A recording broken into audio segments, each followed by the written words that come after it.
an executive director at the World Bank. I will read you his bio a little bit later.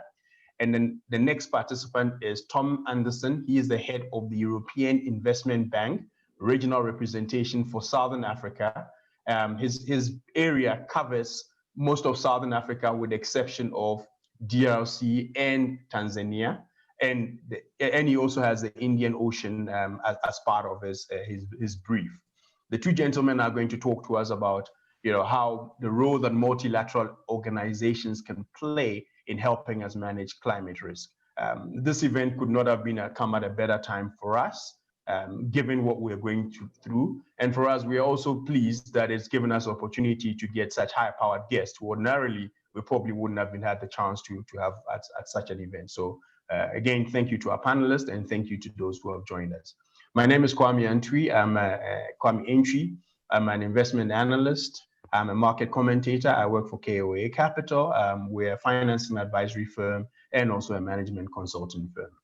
Before we start, I'm going to read the usual credits and also read the disclaimers. We thank Notua International for putting together such a wonderful event and a series of speaks and talks and webinars. We thank Oxford University, and we also thank the World Bank for their assistance.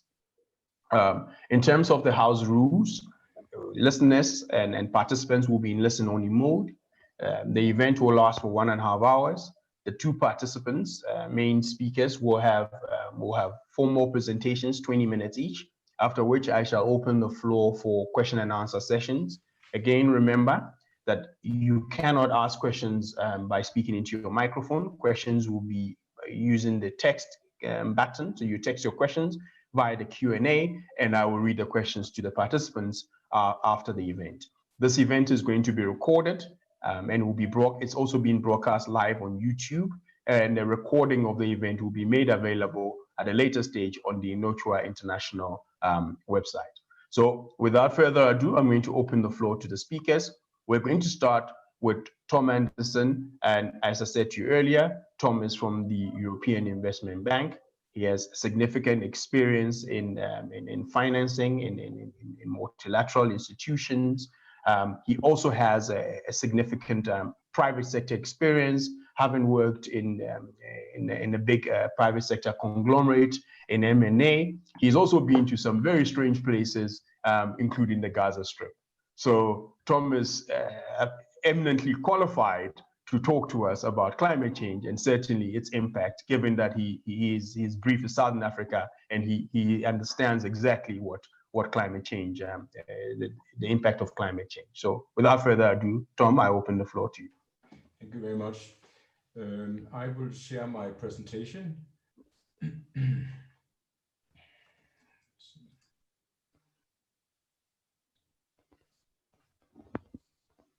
So I want to speak a little bit about the European Investment Bank and what we're doing and our role outside the EU. I'm, as first mentioned, I'm head of the, oops. So that was too fast, sorry about that. I will go back here.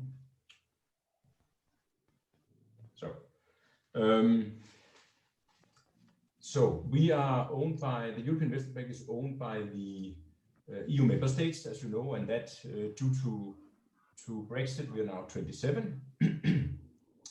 We were actually created by 1957 and started operating in 1958. We've been active outside the EU since 1963, and we are operating across some 160 countries. Some 12% of our lending, or around 8 billion euros, is focused on projects outside the EU, so development projects, as we call it. Just shortly, for people who may not know us, so we are the largest multinational lender and borrower in the world in terms of volume. We raise our funds by issuing bonds on international capital markets, and because we're AAA rated, we can do that to an attractive let's say, attractive price, if you will, we pass on the borrowing condition to our clients, and we do some, well, a minimum 450 projects a year, but some years it's closer to 900. It goes a bit up and down. We are headquartered in Luxembourg. We have some 50 local offices around the world, and we employ some 3,500 staff. And what's special about the EIB, of course, is that we are not profit maximizing, but we have a lot of sector experts to ensure that we optimize our socioeconomic impacts and of the projects we are financing. This is critical, and they are financed in line with EU policy objectives or mandates outside the EU. Last year, including our sister organization, the European Investment Fund, we did some close to 72 billion euros. As you see, mainly SME, and these were two financial intermediaries, small and medium-sized enterprises there on the right side. But we are a little bit unique as a development bank because we do innovation. This is one of our priorities. We do some 14 billion, or at least last year we did 14 billion euros in that area, in the environment, which is partially climate action, but it's sustainability as well. It could be everything aligned with the environmental projects. We did some 16 billion, as you see, and infrastructure, which is anything from water sanitation, rail and road, energy infrastructure, and so on. That we did projects to the tune of 15 billion. This is a global numbers, right? We cannot fund all projects, but they have to be in line with our objectives. They have to be technically sound. They have to be financially viable. And they have to show an acceptable economic return. And then we look at the socioeconomic return, so the actual, let's say, economic benefits of the projects to the region and the countries. And we have to, of course, we only fund projects which are in line with our, well, still relatively strict, internationally speaking, EU's environmental protection and procurement regulations. In 2019, we did projects to the order of 63 billion euros, and we can only fund projects. And we did the 8 billion, as I mentioned, outside the EU. You see in my region, or in part my region at least, that we did 1.4 billion in the ACP, Africa, Caribbean, and Pacific. We'll go into more details of that later. And you see we did a lot also in the southern neighborhood and Mediterranean and so on and so forth. But I would focus mainly on my region and go to the ACP here. The EIB is the climate bank of the EU, in the sense that in November last year, our governors, the member states, agreed that we should fund mainly climate-related projects, and we should stop fossil fuel energy projects from 2021, or stop funding them. And we should increase our, let's say, the climate action and environmental sustainability lending to around 50% by 2025. This is quite significant, and you also see that the idea is that we should unlock 1 trillion of climate action and environmental sustainable investments from 2020 to 2030. Now, that's actually already happening, I can say, because as soon as we announced this back in November, our new energy lending policy, we had BlackRock and others lining up to also stop financing fossil fuels and be doing more climate action related investments. So that's already a very positive sign. But of course, what's important is also that we are realigning ourselves with the Paris Agreement by the end of 2020. And how are we going to do that? We will have to accelerate clean energy innovation, energy efficiency, and renewables as part of our portfolio. And we will do everything we can to get in line with the EU Green Deal. And as you know, we have this idea of, well, it's a Green Deal saying that specifically that we should be climate neutral by 2050. It sounds like a long time from now, but it's not. So it's quite a challenge, and we're still working on the roadmap on how to get there. This is not something we will do overnight, and it will be a challenge for us, as it will for everybody, but it's essential, as you know. It's a survival thing, in fact, in the longer run. So one thing which is very critical for us is that we accelerate, and this was set out by the Accelerate Climate Diplomacy, and this was set out by the Council of the European Union's conclusions in January 2020, and which specifically mentioned that we have to use all the tools at our disposal in the EU. And of course, EIB is one of the more important tools there. At least that's what I believe. It's I mean, one of the ways we can do this is, broadly speaking, if you look at the box in the bottom of the page here, we can do knowledge transfer of leading edge EU environmental technologies. Remember, we do those 14 billion euros a year of RDIs, we call it, research, development, and innovation. It's not only environmental technologies, but it's something which across industries will be critical to reach the environmental targets of the EU and the world for that matter. We have to ensure best practice. So let's say certainly insist, and this is we've done for a long time, insisting on use of best available technologies. But and we have said no to many projects because they were not up to scratch. So by setting good examples and funding demonstration projects, we believe that we can act as a catalyzer to ensure that this is done to a high degree across the board by all financiers. So that is probably our role as the EIB at this particular stage.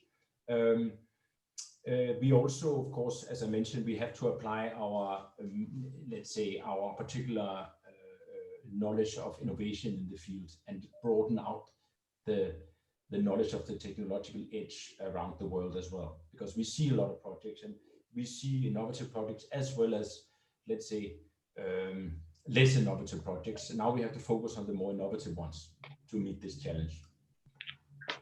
In 2019, we funded, as you can see here, a number of climate action investments, and we went to some, well, mainly lower carbon transport, 7.6 billion euros. It's quite a lot. This is a global number. Huh? These are global numbers. Energy efficiency, 4.6 billion. Renewable energy, this is wind, solar, and so on, 3.9 billion. And you notice also research development, of course, particularly in climate action, of course. This is only, the 1 billion is only dedicated to that. And we'll have to do a lot more than we're doing here. So focusing a little bit of our activities outside the EU, we operate under mandates outside the EU.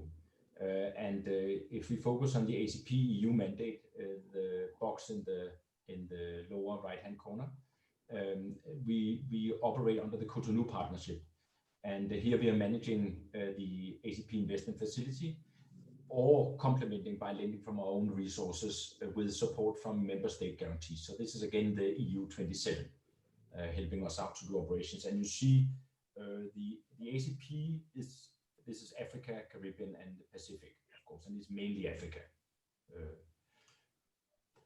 What we particularly do is that we align ourselves with the EU external policies, of course, set out by the European Commission and the member states. We, in 2019, we accounted for some 27% of the EU's official development assistance, so the ODA, in fact. And it's, of course, not grants. We don't do grants, we only do loans. But but we are aligned with the EU global strategy, as you say. We of course support projects aligned with the SDGs, so the Sustainable Development Goals, when we operate outside the EU. And we are active in the same areas where all the other development banks are active, of course. Sustainable energy, climate action, economic growth, focusing mainly on employment generation, creation, and of course always subject to gender equality and women and youth empowerment. And of course, we have particular focus on enhancing the importance of agri-value chains, digitalization, industrialization, urban development, and so on. So of course, all sectors have to be in line for us to meet the very ambitious climate action goals and the Paris, be Paris aligned.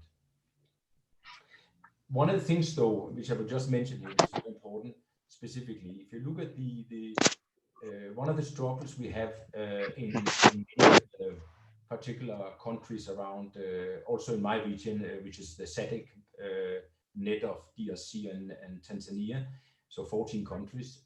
Regional integration is a big issue because we don't get enough scale for the markets are too small and too segmented to attract larger scale investments from lots of the, let's say, the technologically leading companies around the world. And that's something we also try to enhance. And we do that together with our development partners, of course, in particular the EU, but also the World Bank. So this is the split. If you look at the ACP split here, you see that some 60% was private sector of what we did in, this is 2009, 2018, yes, but they would be similar for 2019. Just to sum up a little bit what I just said. So we are climate and clean energy finance pioneer, and I mentioned that because we were the ones who issued the green bonds and innovate them originally back in 2007, 2008, and we are the largest issue also of green bonds today of the supranationals. One of our main focus, and this is mainly, it's particularly in Northern Africa, migration and building economic resilience applies to around the world, obviously. I think what's very important for us, because we can only fund 50% of a project, we collaborate closely with the IFIs, UN and NGOs, including philanthropies such as Bill and Melinda Gates, where we are, for example, setting up some diagnostics in sub-Saharan Africa. And then we have special plans where we ask them, like in Ukraine as an example. And of course, all our investing is in line with EU standards and values.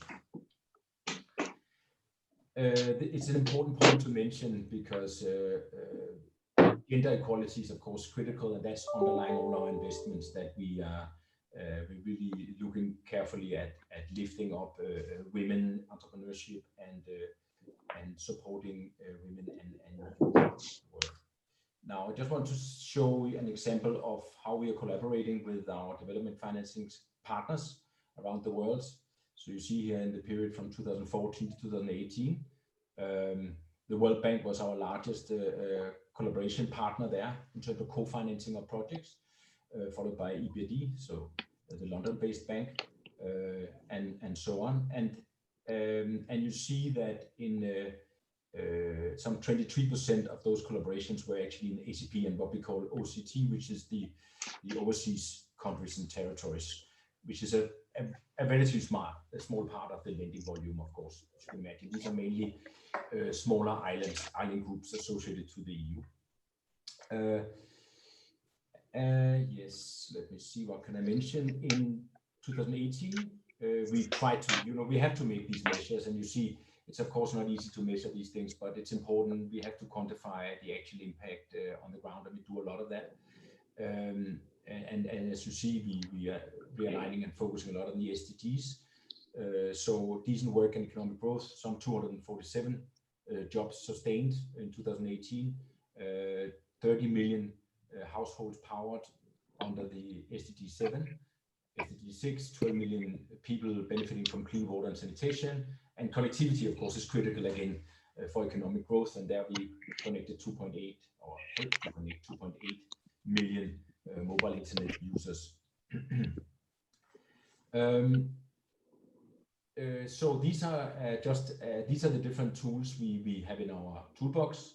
As again, we are mainly providing loans, and when we provide grants or as part of a project financing, that will come from another source, such as the EU, as an example, the European Commission. Otherwise, we don't really have much grants available. A little bit under the mandates, but and when you do public sector infrastructure projects, you would need some grants to support the project implementation, project monitoring, even pre-feasibility studies, and so on and so forth. Now, yes, so in ACP, you see my region there, Southern Africa, Indian Ocean, is around 22% of the volume we did in 2019. So we did those 1.35 billion euros. But if you look at it over a period of time, of course, as you can see from 13 to 18, it's 6 billion euros. And it's a significant number because they're relatively small, and they're a lot smaller than the projects we do inside the EU. So a project size of 10 to 20 million is common, whereas inside the EU, it's more 50, 100 million euro projects we would be doing on average. And you see that we mentioned senior debt equity to local currency. We do that. We do local currency lending. And when possible, of course, we are a lot more competitive when we talk about euros or US dollar. But sometimes local currency is the best thing, and that would hedge you against currency fluctuations, of course. This is from 2013 to 18, 3.3 billion euros invested in sustainable development and actually environmental projects. And you see the split a little bit in 2018. You see the split between the different sectors, and you can see access to finance. This is usually through banks and cooperation with banks who have the local network on the ground, and there is around 36%, so a little bit more than a third of what we would be doing in a year would go that way. And of course, energy is a very important part, and there, of course, we can do a lot in terms of supporting the climate action goals, the very ambitious climate action goals we now have at the EU in particular. If you look at in 2018, the different split on projects, you see that adaptation. So one should look at it, the numbers here in terms of climate action lending. One should look at them as follows. I mean, the easiest way to reach significant targets, of course, within climate action is to do renewable energy. So that would be wind, solar, hydro, biomass, and so on. And there's a lot of wind these days, a lot of solar, of course, Africa, which makes a lot of sense. There's a lot of sun.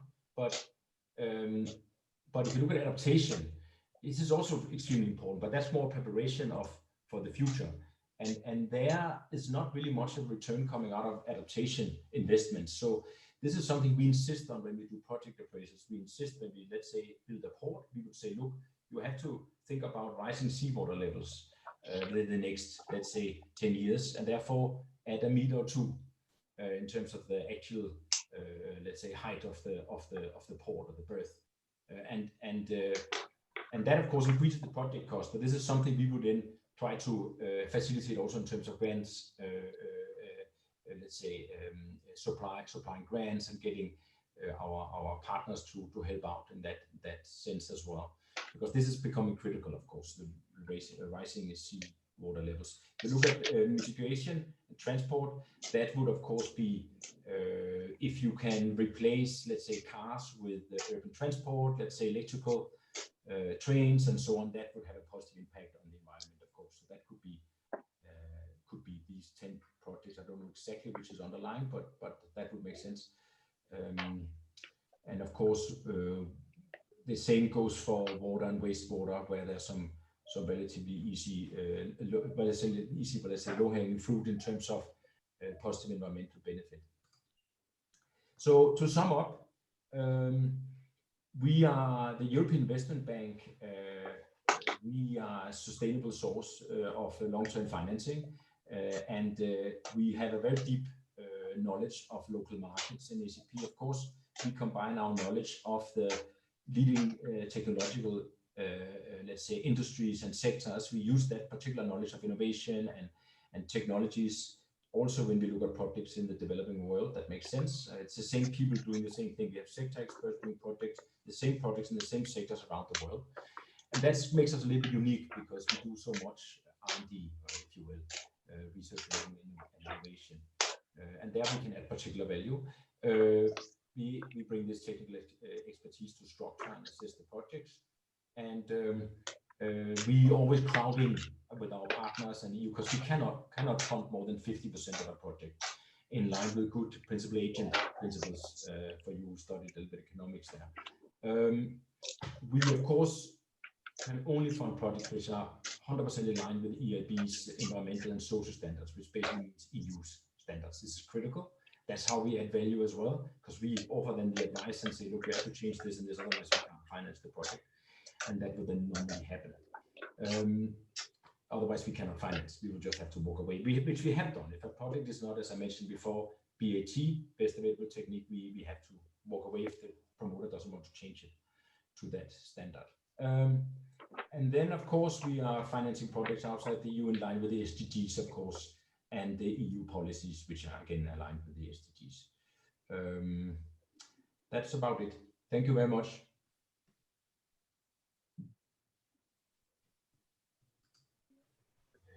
Thank you very much, Tom, for a very well prepared and well delivered presentation.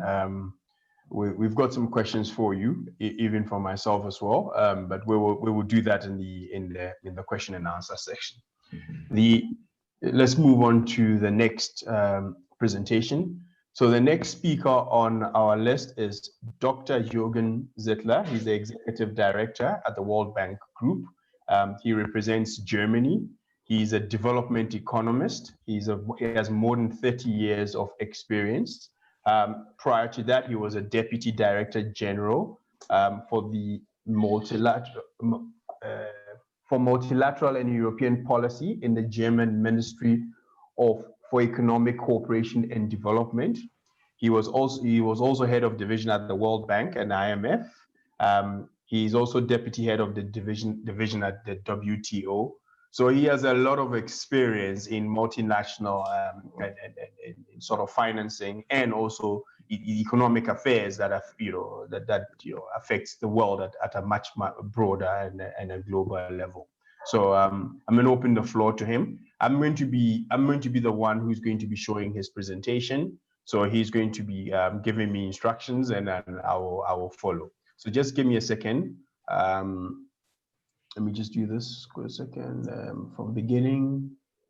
Hold on a second.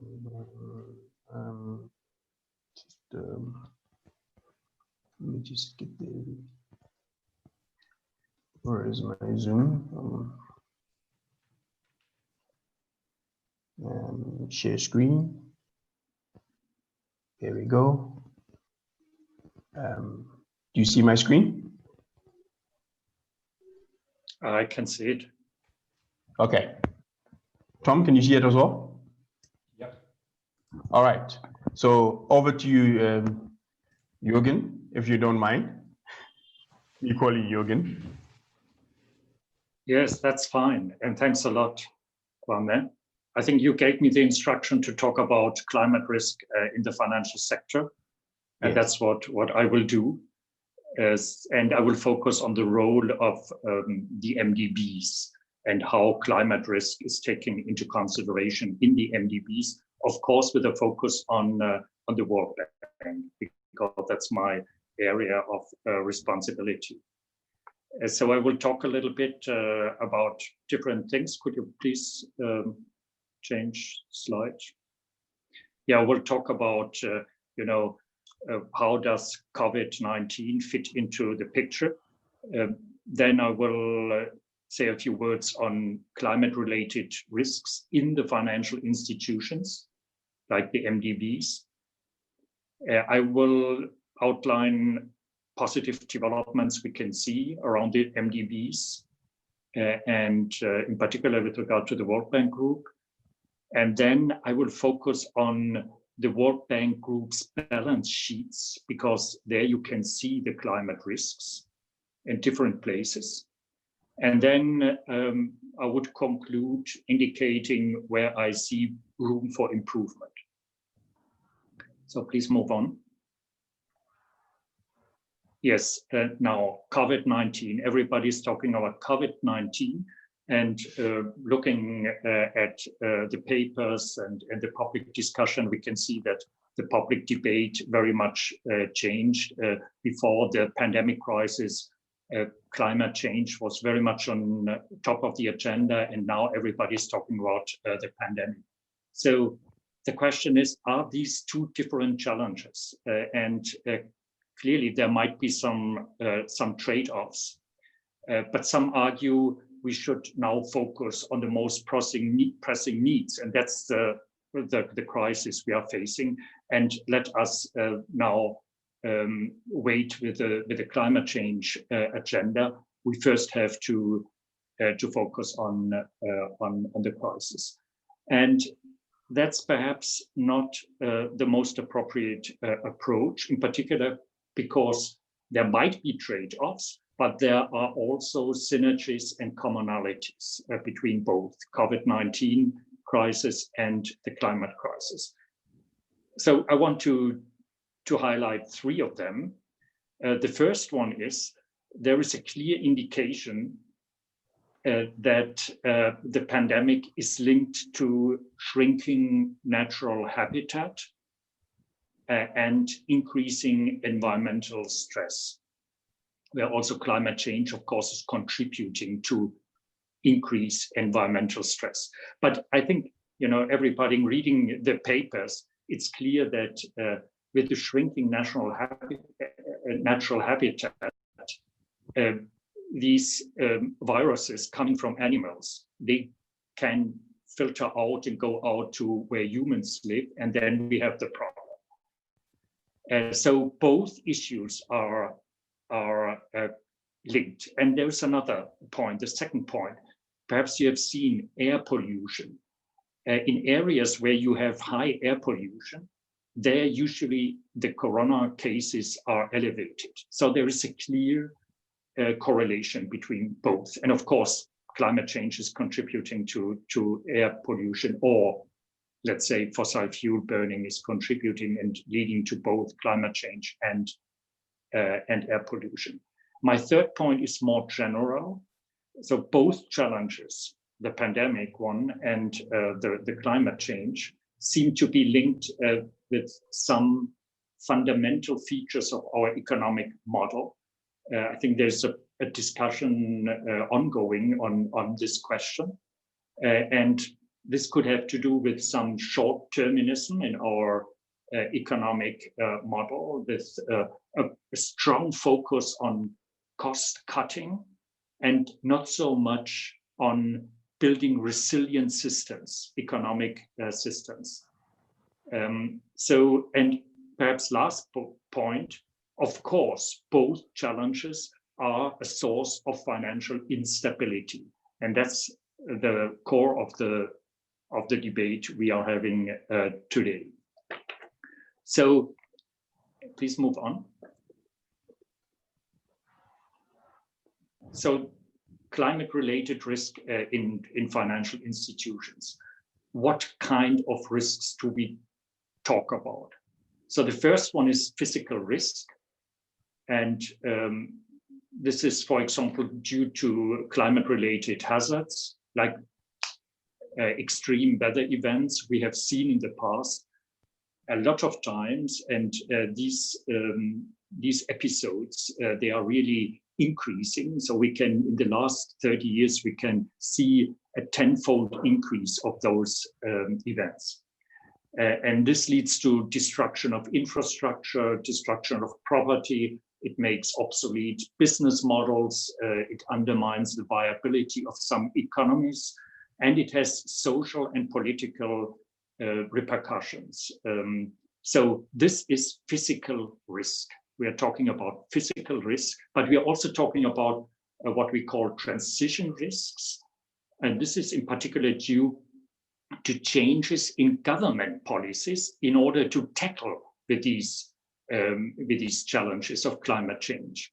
And this might, for example, be an introduction of high carbon prices, or, for example, we are talking about, for example, in Europe, about introducing border adjustment taxes, and there might be also more cases of climate-related litigation. So this is transition risk. So policy environment changes, and then, for example, with an increase of carbon prices in Europe or border adjustment taxes, it will be very difficult for other countries to export to Europe, and other countries have to adapt. So that's transition risk. And I would like to quote Mark Carney.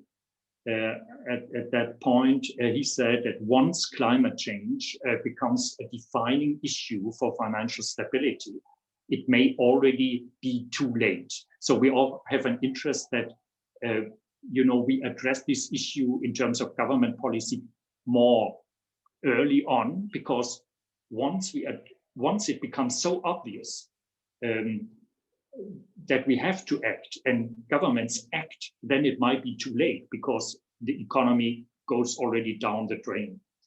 And then we have, of course, stranded assets, the famous stranded assets. And I would like to remind that 1/3 of equity and fixed income assets issued in the global financial markets can be classified as belonging to the natural resource and extraction sectors, as well as carbon-intensive power utilities, chemicals, construction, and so on. And there are the assets, these are exactly the assets that could become stranded, meaning that they would no longer hold value due to these external shifts in technology, markets, and also, as I said, the social changes. So please change slide.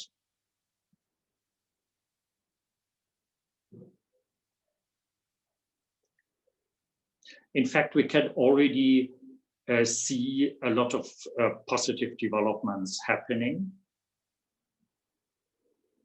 to address those risks with regard to financial institutions. And in particular, there are already some networks promoting risk disclosure, because it's first and foremost to disclose those risks in order to give the signals to market participants. And so there's a strong trend towards a better disclosure of risks. And in particular, we see two institutions looking after that issue. And this is first the Network for Greening the Financial System. And it's also the Task Force on Climate-Related Disclosure. And there is also some reaction by the private sector to these disclosure pressure to disclose financial climate-related risk. And in particular, companies are increasing their reporting on climate exposure. You have perhaps seen in the papers some 500 companies have reported climate risk by 2018. Also, some supervisors and credit rating agencies have started to include climate risk in their assessments of banks and insurers. And for example, the IMF has recently emphasized the link between financial stability and climate risk. The IMF has made a strong point out of that. And Kristalina Georgieva, the managing director, is very much behind that, and we can expect more in the future with regard to the IMF. So as I said, also some supervisors and central banks increasingly look at climate risk, and therefore I would like to say a few words on the role of central banks. Please move on. Yes, we have had an interesting webinar I organized with my team 4 weeks ago with central banks. In fact, there is a very interesting publication by the BIS in cooperation with the Banque de France on climate risks.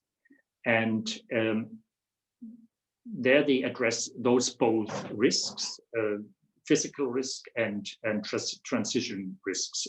To remind you, this means the risk that natural disasters and climate impacts pose to vulnerable regions and sectors, and also the risk that new regulations, as I said, pose to carbon-intensive industries. So they address both types of risks. And they indicate that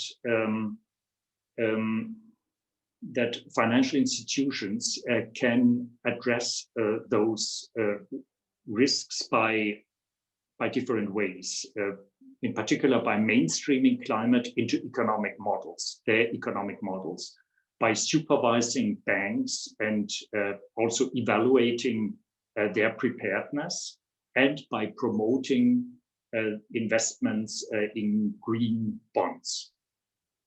So central banks can do a lot. Some central banks are already heavily involved.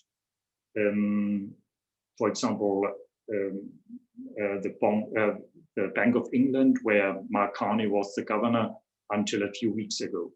In fact, a lot is changing, and the MDBs, and in particular the World Bank, also play an important role fostering that change. And therefore, I would like to give a few examples where the MDBs, and in particular the World Bank, are involved in activities which address climate risk. Please move on. So first, you can see green investments are on the rise.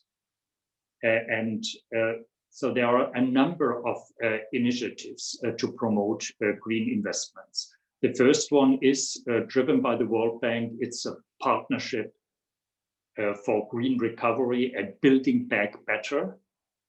This is a partnership between the World Bank and a group of academics and other famous people around Nick Stern. And the objective is to come up with policy recommendations for a green recovery from the pandemic crisis. So we are closely cooperating with this group of people. The second important initiative is the Coalition of Finance Ministers for Climate Action. This is chaired by the World Bank and together with the IMF recently.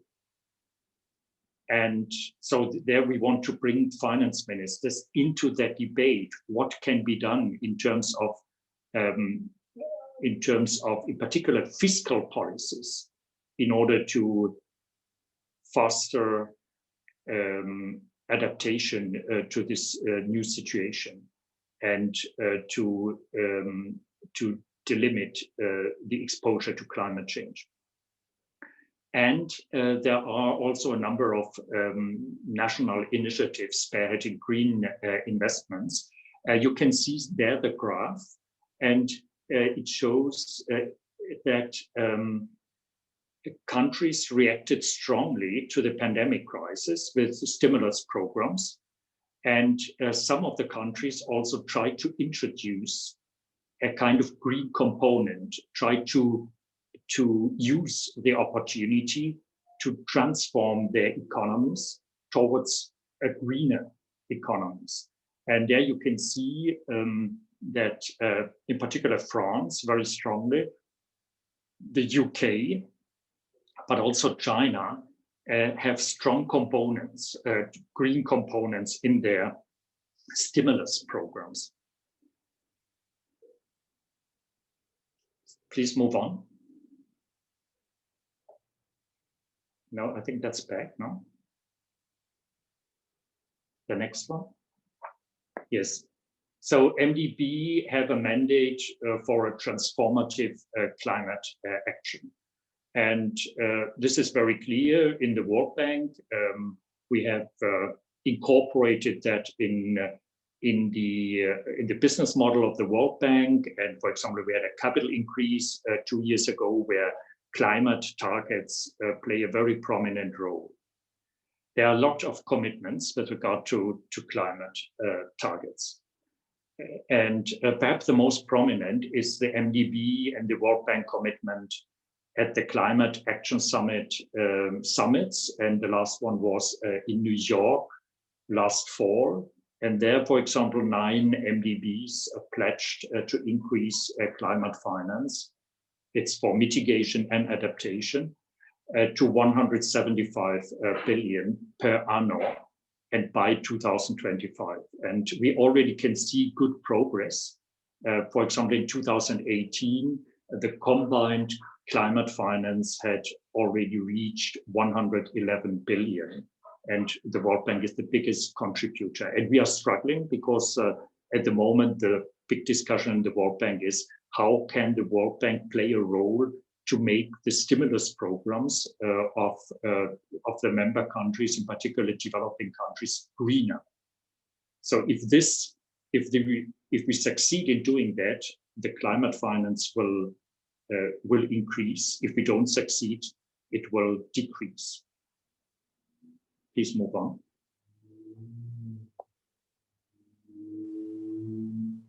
Yes, this was one example, the different initiatives the MDBs have taken in order to foster climate protection.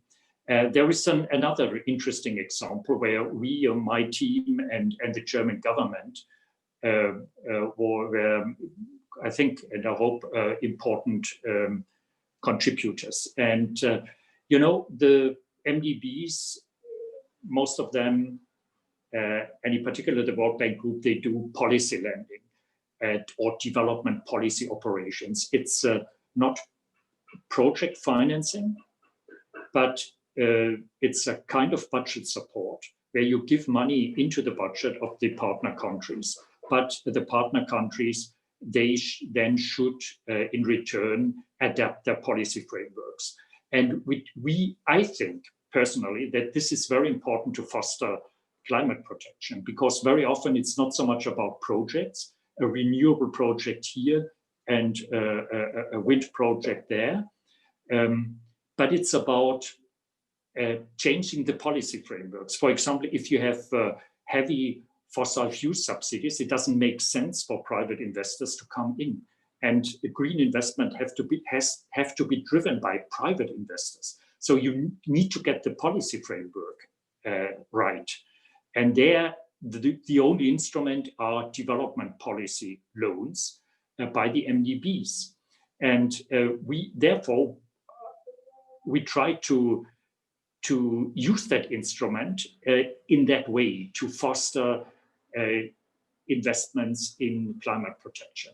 And the best example is Côte d'Ivoire, because there we agreed with the Côte d'Ivoire that the Côte d'Ivoire, the government, will change the policy frameworks. For example, scale down fossil fuel investments, foster energy generation through renewables, and so on. And they get money for it to do that. And this, I think, is a very forceful instrument.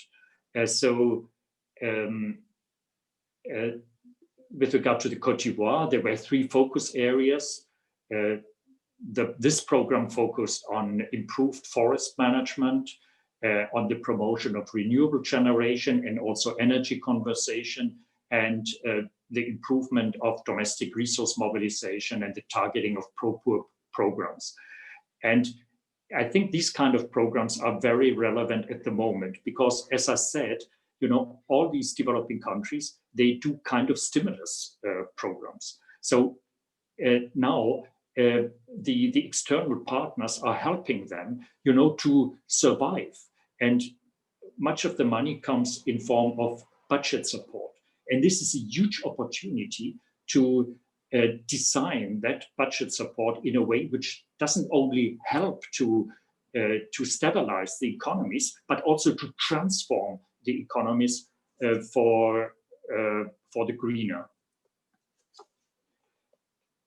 Yes, please move on. And now I would like to come to the World Bank Group's balance sheets. Because when you want to identify a climate risk, you have to look at the balance sheet. And this is not only for the World Bank Group, it could go for any multilateral development bank, also the EIB. It could even go for some commercial banks. So you look at the balance sheet, and their climate risks are all over the place. On both sides of the balance sheet, assets and liabilities, you can see climate risks. And let us first look at the liability side. So there, most importantly, the corporate lending portfolio, the lending portfolio, you see on the left side, is exposed to physical and transition risk, I explained before. And this is in particular related to fossil fuel investments and investments in regions which are highly vulnerable to climate impacts. For example, if the World Bank invests in some small island countries which are threatened by climate change, these investments might go down the drain. And this is not good for the balance sheet of the World Bank. So there is a risk. And this, of course, has or should also have implications for the country ratings. All those MDBs to country ratings. And if a country is threatened by climate change, then of course the rating should be affected. But the question is this taken into account? I will come back to that point later. So this is the liability side, but we can also look at the asset side. And there are also different parts of the asset side where you can see climate risk. And this is first the liquid asset portfolio, because all those banks have liquid assets, hold liquid assets, and they are invested. And there are climate risks depending on how you invest these assets.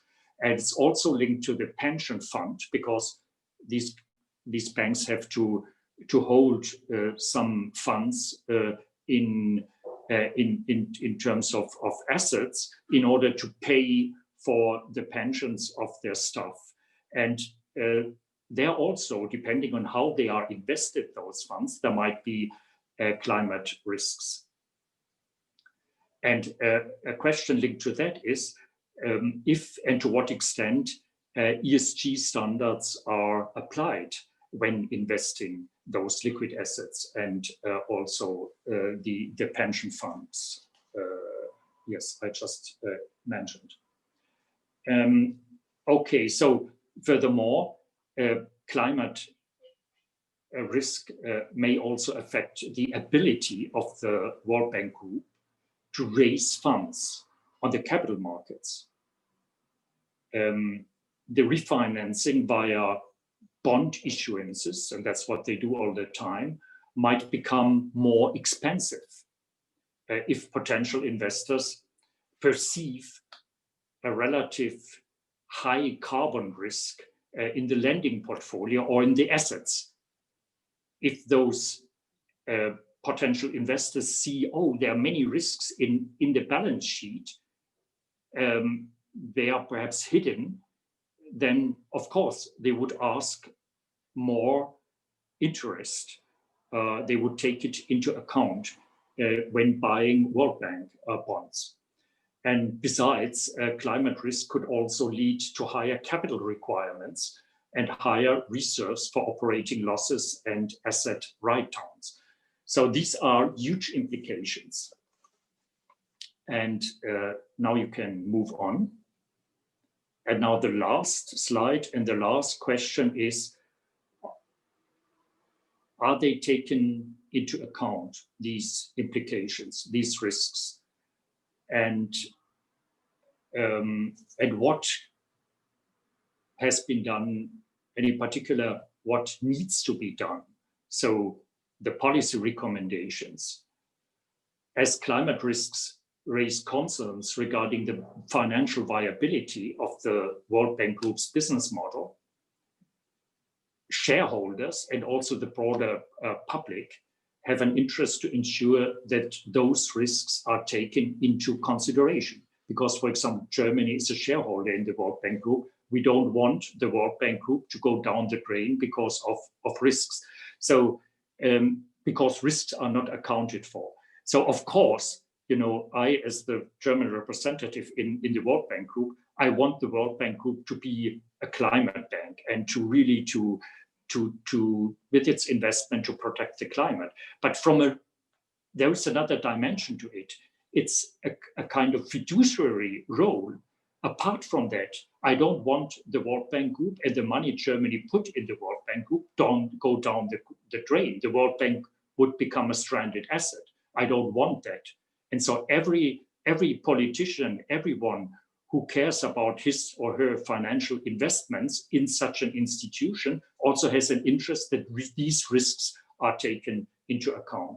And then looking at the various risk factors, one can see some are tackled, others not, and there is still some way to go. Just a few remarks here.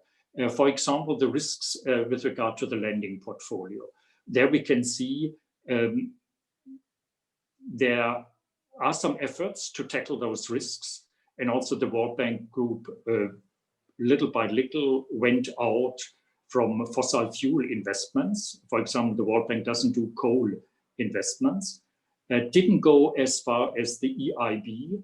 As Tom said, the EIB will stop financing fossil fuel investments by the end of 21. The World Bank will not do that at the moment. The question is also, is it wise? Personally, I think it's the right way to do, but there are also arguments because, for example, some say these countries, they need gas investments in order to get rid of the most polluting power sources, which is coal and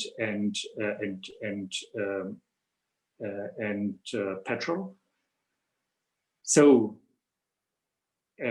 gas is a transition technology. But anyway, lending portfolio, there are still some risks. Then let us look at the ESG reporting. There, IFC, one World Bank branch, IFC is in compliance with those standards, with TCFD standard.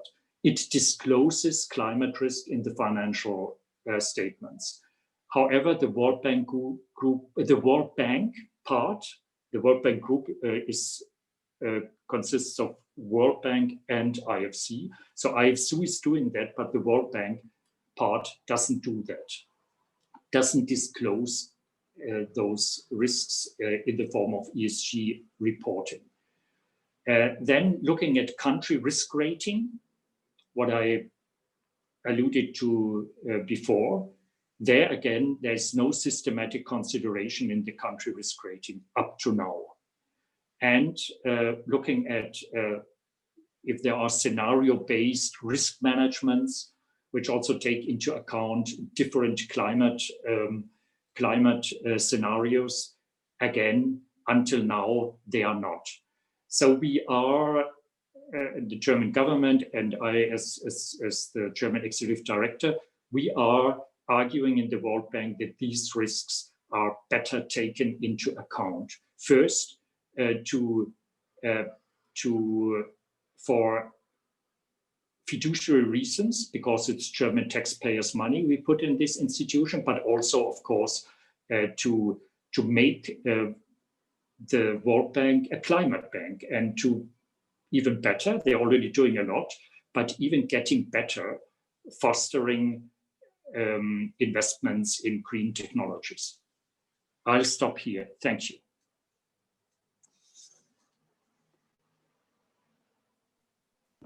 Thank you very much, Jürgen. And thank you very much, Tom, as well. For those of you who are just joining us, or if you missed the introduction, we've had two very informative presentations by first from Tom, who's from the European Investment Bank, looking at mainly Africa and the SADC region, but excluding Tanzania, the Congo, but he also looks at the Indian Ocean region. He has extensive experience in both development finance and also private sector experience. And then he spoke to us about the European Investment Bank and what they are doing in helping shift our economy towards a much greener future. And then after that, we also had Jürgen Zettler, who is the executive director at the World Bank, and he represents Germany. As well, he's also got many years as a development economist, and he basically spoke to us about basically looking at the World Bank, looking at what they're doing, and how they incorporate risks and climate risks into their decision making. So, gentlemen, once again, thank you very much. I'm going to open the floor for question and answers. I've got some questions on the quite a few questions on the question and answer session. I will read them. But in the meantime, before we start, maybe before I start reading the questions, Tom, you highlighted that the European Investment Bank has basically decided that they are not going to be investing in fossil fuels. As you will know, some of the poorest countries in the world, particularly in our region, rely on fossil fuels, and we, how do you think such a decision will, if other institutions go your way, will affect their economic viability? Wouldn't it perhaps be better to find a framework that allows them to transition over a period of time, rather than complete divestment or lack of investment, for lack of a better word? This is a very good question.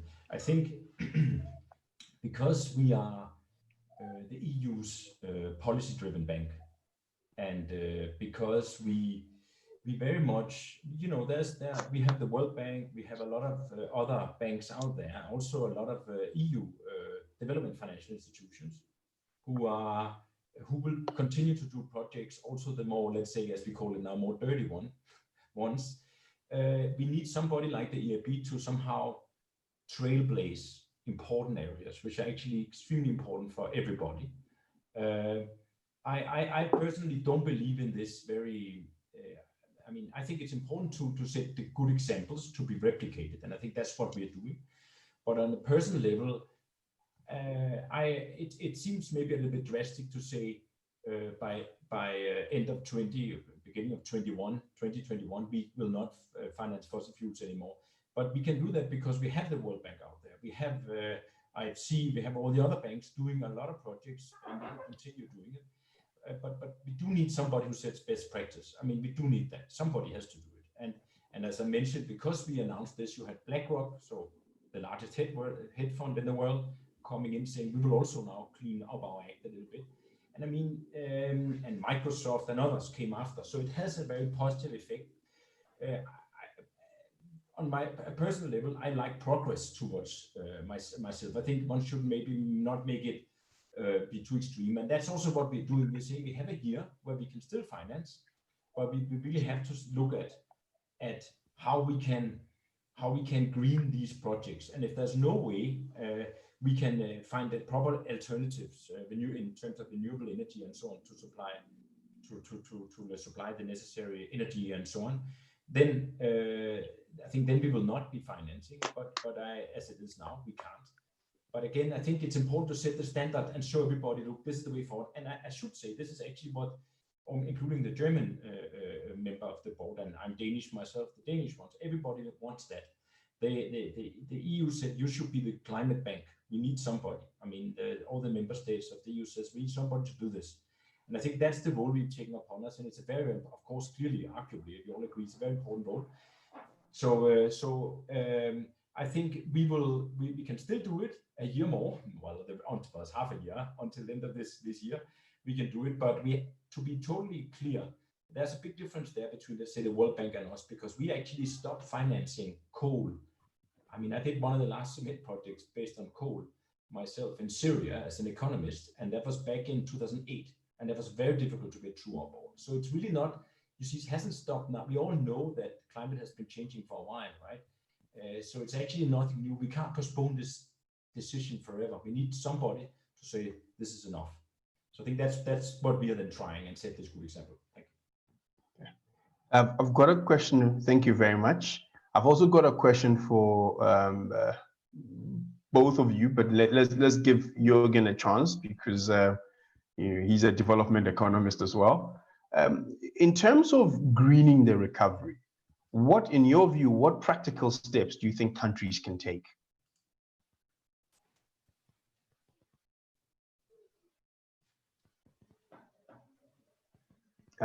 You're mute. Okay, there we go. Can you hear me now? Yes. Perfect, yeah. I think there are many things country can do. And the most important one is, as I already said, on the policy frameworks. So the most convincing example is to get rid of fossil fuel subsidies. The fossil fuel prices are very low now, and this could be used to get rid of those subsidies and to take the freed up money, investing in social programs, in particular social security. They could also be invested in future technologies like the digital infrastructure, or also green investments. So getting the policy framework right is very important in this phase of where we already went through the first, reaction to the crisis, where this was very much on the health sector. And now we have to stabilize the economies and to prepare the recovery. And there you have to get the policy frameworks right. And of course, now it would be good to have to invest also in terms of projects, green projects. We know that these green investments, they have a huge multiplier effect. And in this crisis situations, it's key to invest money with high multiplier effects. And that's a lot, not so much on the acting on the revenue side, but it's more on the expenditure side. So investing in investments and green investments have the highest multiplier. So that's important too. But you have to have these investment projects shovel ready. That's a little bit the problem. We would have to start very early to have these projects shovel ready. And but in some countries, I think there are opportunities, and we should use those opportunities. And perhaps a general remark, crisis is always a situation of opportunity. The last big crisis was, of course, the global financial crisis, but the last bigger ones in the real sector was 1929-30.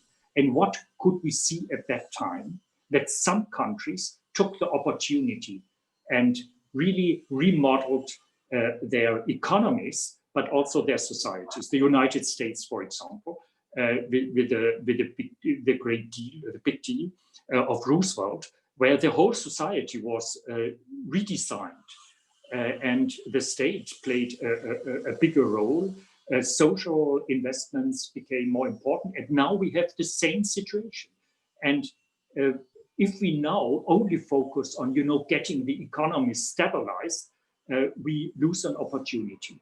And those who do have the longer challenges inside, those countries will win.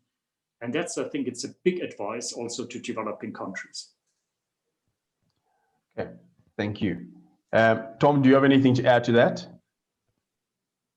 So I know I fully agree with Jürgen, and I think it's very true, and that's what one should look at here is, and that's, of course, you can say in a way EIB is acting as a catalyst there very much with other NDBs, because we by focusing more on innovation and the leading edge technologies, particularly in the renewable field, there will be more coming on stream. There will be more. We see a lot of it already.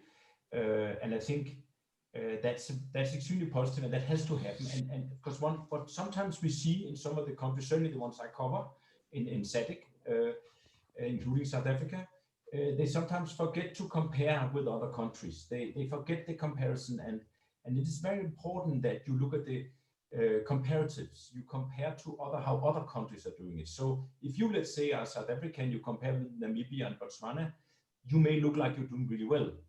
But in fact, South Africa is in many ways, it's a bigger country and so on, but there are not enough investments, and there's not into investments into renewable technologies right now. They should do a lot more, and I think that's critical. The more advanced economies have to look in, especially upper middle income countries, have to look into these things. And it's not easy, but it will, as Jürgen rightly said, there will be a lot of the multiplier effects are very high. There will be a lot of industry interlinkages, which will help the economy to be better prepared for the future. So it's tough in the beginning, but then it gets better, I think. So it's worth looking into. Thank you. Okay. Just Jürgen, I guess this will be an interesting one. Maybe given that the World Bank actually does policy support, can you perhaps maybe give an example of emerging countries that are making that transition into a much more green and sustainable economy that we can look at as a model that other countries can replicate? Yes. Okay. So there are examples in the developing world. I think some countries are really trying to do that. I gave some indication in my presentation. We can see those efforts in my home country, in Germany, where, for example, a big part of the stimulus goes for promoting the battery technology and electric car technology. In France, it's the same. The UK, you can also see efforts. In China, you can also see efforts. But looking at developing countries, I think there are also examples, but it's very early stage and it's difficult to have a full picture. But for example, I had a webinar only 2 weeks ago with the new CEO from the World Bank, Mari Pangistu. She was minister in Indonesia before, and even before the crisis, they designed a low carbon strategy, and they were advised by the World Resource Institute. And the strategy shows very clearly that these low carbon investments are better also for growth. And so they are, at the moment, I understand, trying to apply some of these elements of this strategy they already designed a year or two ago. So Indonesia is a case, but for example, I mentioned the development policy lending. Germany did co-financing wise with the World Bank for Cote d'Ivoire. And as I said, this is focused on energy, but also on natural conservation. So this might be another example.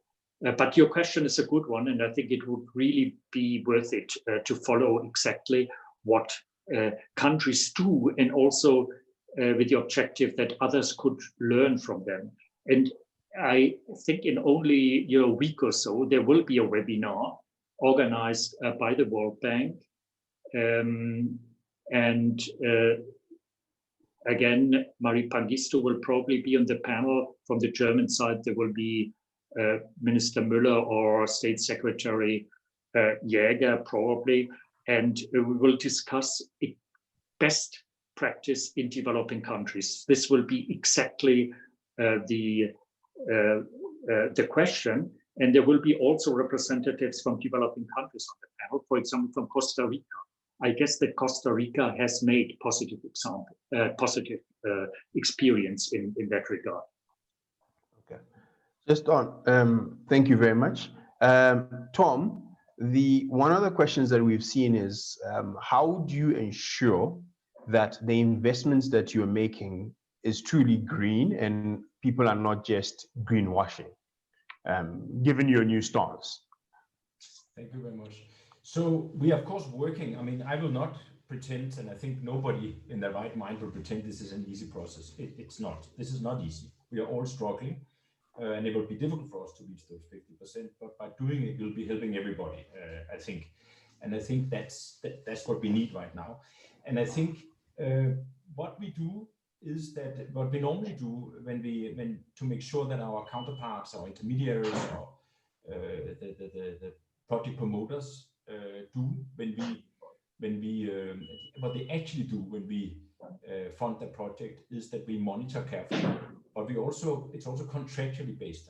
We put it into the contracts. You are not allowed to, and you have to do this. So we have to trust our promoters. It's this is important. We do that, but we do monitor. We monitor very carefully, and we monitor the impact as well.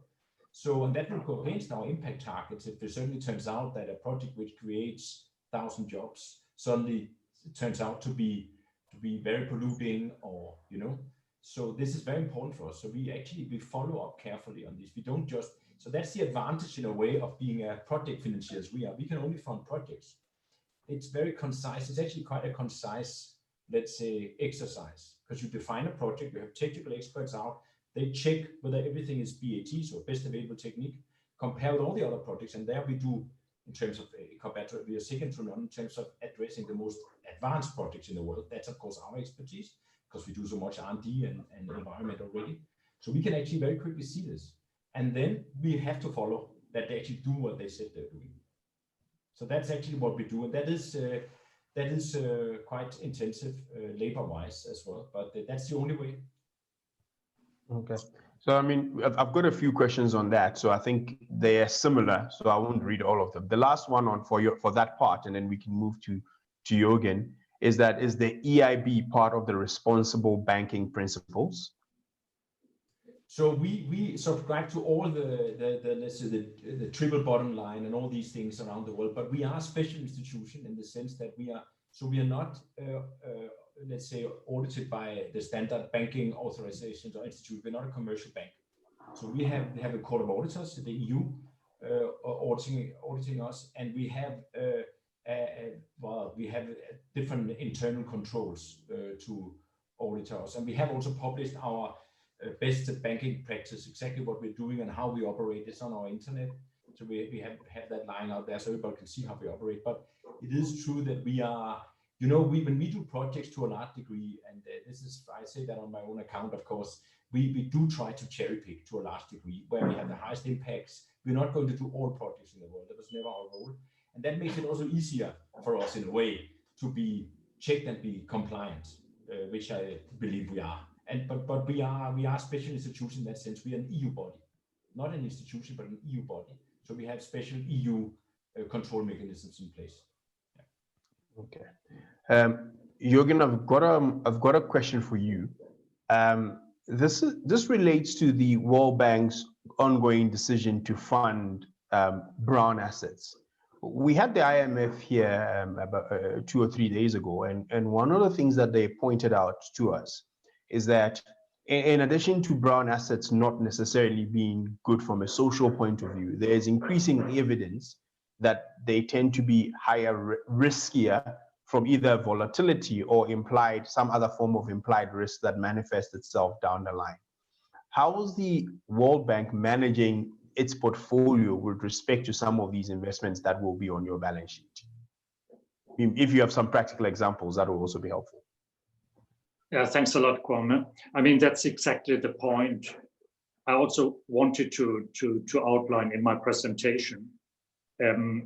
Yes, first the question, financing these brown investments. What is this the right way to go? I think Tom also said a word on it, or not.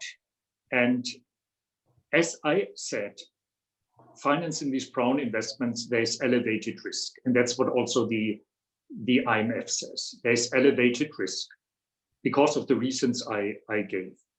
On the other hand, countries have to transition.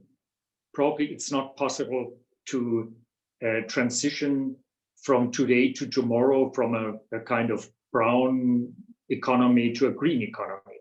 And then there's the argument, okay, gas investments, it's linked to fossil fuel emissions, but they could be a kind of transition technology. Therefore, for example, the World Bank still finances gas as a transition technology.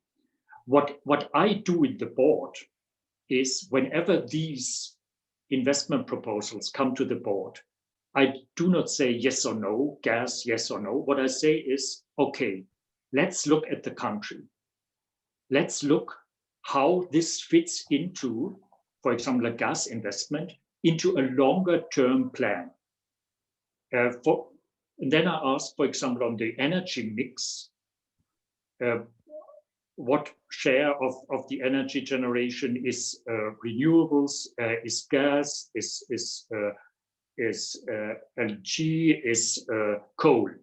And how would that evolve over time? And until 2050, I want to see a complete decarbonization. So if gas fits into this scenario, then it's okay. If it doesn't fit, I would reject this project proposal. I think that's a sensible way to do. You could also argue if the MDBs stopped financing any fossil fuel, then there are still the private banks who could jump in. So I think that's another argument. But risk. So there is risk, there is higher volatility. And I think that's also an issue. And that's exactly the issue I addressed in my presentation. Apart from what's good for the country or not, it's also the question what's good for the institution, the World Bank, for example. And this is a fiduciary role. And I think it's not good for MDBs and for these finance institutions to be very exposed to these fossil fuel investments, as you say, brown assets. And therefore, I would do all the things I said in my presentation in all the MDBs. So disclose those risks, ESG standards, diminish exposure in the portfolio and all those things. And take it into account in the country ratings. I think that's really something we have to look at. Okay. And but the IMF is right. Okay. The IMF is always right. It's like the Catholic Church. What I was going to ask is that then perhaps from the World Bank's point of view, do you have any idea at what point they're going to fully disclose their, if you want to call it, carbon exposure within their portfolios? No, because the World Bank group has 189 members and 25 executive directors, so it's difficult to take radical decisions. And that's also positive because it's a continuous dialogue, and we sit together every day. In the last 3 months, it was a little bit challenging to sit together physically, and we discuss and we have to find solutions. And I think there is a growing awareness that we have to move into that direction. But also, I have discussions with the management, and there's also awareness, but it's not so easy.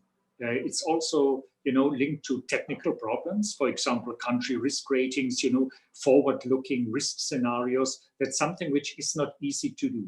And we try to help the management and the different departments in the bank to do that, but also to push them to do it as quickly as possible. Okay, thank you for the good answer. Tom, I've got a question for you. I'm not sure if I understand it properly, but maybe you will get it. Could you elaborate a bit more on EIB's portfolio and experience with sustainability awareness bonds? So, I mean, I'm not, I have to say, a sustainability awareness bond expert as such, but as I mentioned, of course, green bonds, we started that in 2007-8, and of course, around 56% of the green bonds issued now are EIB, by EIB. We could issue more, but we need the underlying projects to do it. We don't have enough. As I said, we are the largest, but we still don't have enough. So there's a lot of demand for these green bonds. Really, it's amazing, and also more and more coming from China. So sustainability awareness bonds, it's the issue of course, who has to be. I mean, our experiences shortly. I mean, again, I'm a layman in this field, but is that obviously you need to be certified. You need to mainstream this. This is happening. It's mainstreaming. It's being mainstreamed, but you need somebody to certify that the projects where these are actually going are actually in line with the SAB or the CAB for that matter, if it's climate we're talking about. And that's very critical, and there's more and more doing that. And of course, certain projects are not eligible also when you talk about the CAB again. nuclear is eligible as it is right now. I mean, what we do is it's realigned with the EU taxonomy, in fact, and the priorities in this regard. And then you need somebody to verify and some high-level groups, and we are together with also the World Bank and others to ensure that we follow the same principles. And otherwise it wouldn't work. So we really need to collaborate because this is a new standard, if you will. And the same goes for the sustainability awareness bonds. There are not as many of those out yet. There are a lot more green bonds, but there are more and more coming because investors want them. I mean, it will be more and more. And on that point, I think I would like to just go back to what we talked about before. I think things have changed, and that is something I think is very important. Now we can't deny climate change is happening anymore. So that means everybody, and that includes the MDBs, of course, they have to adapt to this new reality. We may not want to, and it's certainly difficult for the countries as well to do it. They would rather use their coal reserves, totally understandable, and that would be a transitionary period for sure for that. But it is an opportunity, and you know, it has changed. It's like saying that I mean, it's a significant change, which it's a new reality. Everybody has to adapt. To say I don't want to, that becomes a problem because you will be compared with all the other countries in the same category around the world, right? So that means investors will say, oh, this one doesn't want to, maybe it could also be repay its debt. That's one thing, which is not good. It only works if everybody says we don't want to repay our debt, right? If there's a few saying that, they'll be stigmatized. And next time people will say, well, let's not lend too much to those guys. It makes sense. That's just how it works. And the same with investments. You need to go where you can say where you have the countries where they have the structure, the policies in place to support these investments. But of course, it's the hen and the egg thing. You need to let somebody in and try to do it, and then you have to adapt a little bit the policies around the projects, I believe. But I also think that it's an opportunity for the countries who now seize this opportunity for let's say jumping on the renewable wagon or even doing more innovation, because it's not just about climate. I think it becomes clear that the countries, if you look around the world and you look at Australia, and I'm Danish, and you know that in 2020, but this is now, we should be more or less self-sufficient in energy, wind. And but okay, it's a location thing, there's a lot of water, there's a lot of wind, okay, fine. But we also started the commercialization of it. Somebody has to start these things, and it's a big benefit later on. And I think that's something which these countries you should not be afraid of comparing to the leading edge countries in terms of the policies. Why compare with the ones you can easily beat, right? There's an excuse to sit with your legs up and drink coffee, whatever, instead of doing something. So I think it's an opportunity, and it's just changed, and it's across all sectors, because climate is not just environment. Remember, if you're producing glass, you should now do triple glazing, right? Or more innovative, more isolated, better insulating glass, and so on and so forth. It's across all industries. So it's an opportunity which really should be seized, if you will, by the different countries to the extent possible, of course. Thanks. Okay. Thank you very much, guys. We've run out of time. I'm going to give you guys maybe a minute and a half each to give your closing remarks, if you've got any, and then I'll wrap up. So we can start with Carl, Jürgen, and then Tom next.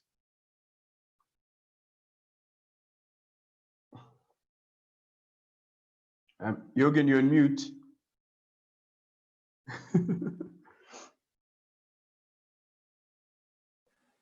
Somebody mutes me all the time, so it must be you. No, but you know, I want to say I already have said a lot on the issue, and there's not a lot to add. I just want to say, in concluding, in a way, that this is a very important time.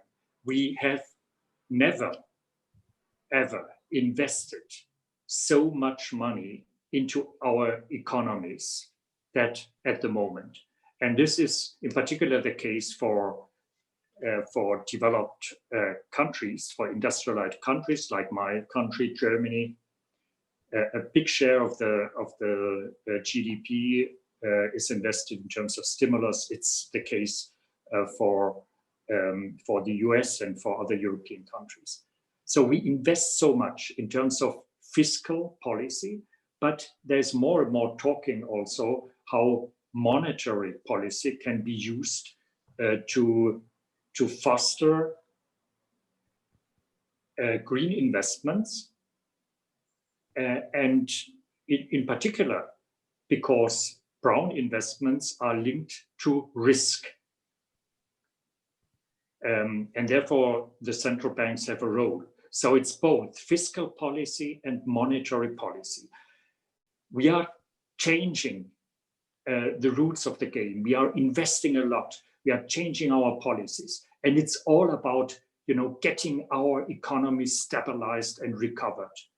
It's a unique chance. Of course, it's a big challenge. And in such situations of stress, people and societies, it's understandable, they try to survive.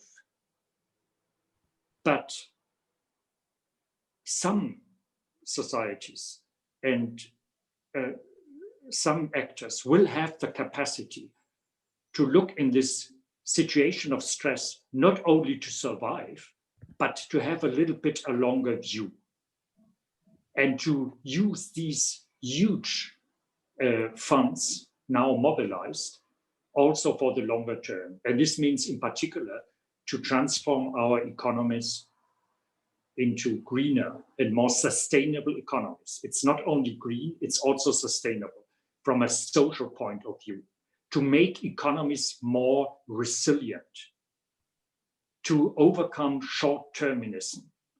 And that's the opportunity now. And those economies and societies will win who have the capacity to do that. And therefore, it's just, to conclude, I really wish some of the developing countries the strength and the capacity and the willingness to look at the current situation with that kind of perspective. Thank you very much. Tom, your turn. Thank you very much. So I think MDBs or development banks like the World Bank or EIB, we are not supposed to fund everything. We are supposed to set good practice, right? But and I think that's very helpful. And when we do it, remember, money is fungible. The funding which would otherwise locally go into a particular project, let's say a green one, a renewable energy project, will then go to another place, and that might go into the brownfield projects, whatever, more dirty ones. That's possible. So it's not like we're saying no to these things, but it is an opportunity. And I think what's very important as a last point is that the different countries, let's take an example, Namibia. It's a very vast country, right?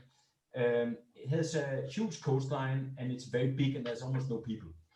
So there one should focus on putting a lot of renewable energy, right? And adapting it to the local context. So it's all a question of local competitiveness, in fact. You should look at what your comparative advantages. All the developing countries should do that. What is your advantage, right? South Africa is big, it's the biggest there. Now it's time to be more innovative in South Africa, right? Why not? They will win that game. Nobody else can follow them, and so on. So you have to look at where you are strong. And I think that's the best advice. And it's so basically more innovation everywhere across all sectors would be my last word. Thank you very much. Gentlemen, once again, thank you very much for joining us. For people who just joined us, I'm going to introduce them one last time. We had Jürgen Zettler. He's an executive director at the World Bank Group. He's representing Germany. And then we have Tom Anderson. He's from the European Investment Bank, and his responsibility is for SADC, but just in the Indian Ocean regions, excluding Tanzania and the DRC. They spoke to us on a range of topics, including transitioning to green economy, talking to us about balance sheet risk for the World Bank and its impact, how brown investments would impact, and also shared some practical thoughts on what less developed countries like the ones we're in can also do to build a much more sustainable and a fairer economy for all of us. Their presentations were excellent. They were well prepared, and I'm already seeing some thank you notes on on the Q&A section. So, gentlemen, once again, thank you very much for joining us, and then thank you to Nurture International for organizing these wonderful series of webinars. Nurture is a climate and environmental risks advisory firm. We also thank the Oxford University for assisting, and we also thank the World Bank overall. Thank you again, and thank you to our participants, and stay safe and enjoy your weekend. Bye to everyone. Thanks a lot, Kwame. Thank you very Bye. much. Thank you.